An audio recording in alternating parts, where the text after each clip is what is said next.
Hello Manish, तो कितना बार कहनी है कि तू ऐसे नंबर बदल बदल के फोन मत कर यार, तो क्या समझ में ना आवेला का? हाय तो क्या कितना बार मना करी हमरा के बारे में? आदित्य केकरा से बात कर रहल बाड़े? अब तुम जानती हो तो क्या हमारे स्मार्ट समझ में लड़कों के काहे ना पीछे ना आवे? तोहरा जैसे लड़कियां इंसान पड़ी है, रहती है, पर मेरा दोस्त लड़कियों को ना घास बिल्कुल नहीं डालता। हाँ, कभी कभी उनका दर्द दूर करने के लिए ना बात कर लेता है, बात कर रहा है। What? समझ में आई? और हमरा से मिले की कोशिश भी मत करिए। अपन फेसबुक आईडी दो। फेसबुक आईडी हाँ। काहे खातिर का हो गई? जितना कहनी हो उतना ही करो। Facebook ID aditya_6969@gmail.com। सेक्स अब 6969@gmail.com। पासवर्ड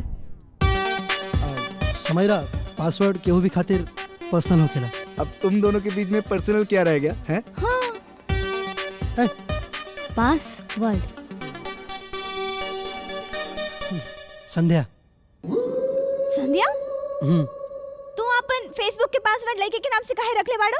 और ये संध्या के बा? अरे यार, संध्या हमर माई बाड़ी, हमर माई के नाम संध्या बा। और समायरा, व्हाट्स रॉन्ग विद यू?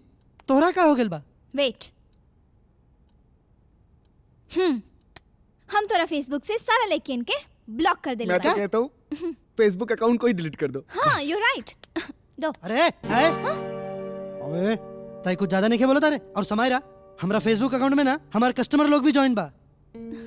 आदित्य, सच सच बताओ, यू लव मी ना?